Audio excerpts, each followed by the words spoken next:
Si les autorités maliennes n'ont jamais confirmé la présence de combattants de Wagner au Mali, le patron du groupe paramilitaire russe, lui, est plus prolixe.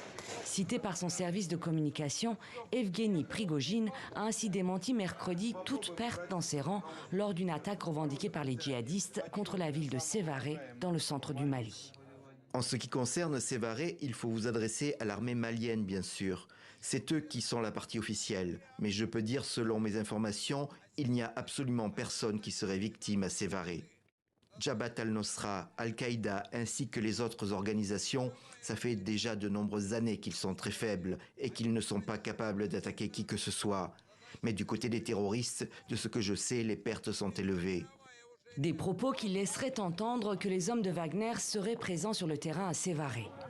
Les djihadistes du GSIM, le groupe de soutien à l'islam et aux musulmans, y ont revendiqué une attaque à la voiture piégée samedi et affirmé avoir fait des dizaines de morts et de blessés parmi l'armée malienne et les combattants de Wagner.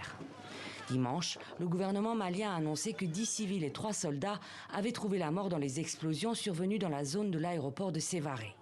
Selon 2 élus locaux, l'attaque visait un camp qui abriterait des troupes russes. En 2022, Bamako a commencé à travailler avec ce qu'elle qualifie d'instructeurs venus de Russie. Pour les opposants maliens, il s'agirait plutôt de miliciens du groupe Wagner. C'est ce qu'a également déclaré mercredi le ministre russe des Affaires étrangères, Sergueï Lavrov, en évoquant le retrait des troupes françaises du Mali.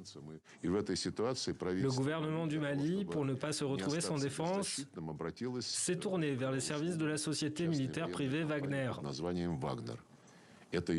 C'est son droit. Le ministre des Affaires étrangères du Mali l'a déclaré lors d'une réunion de l'Assemblée générale.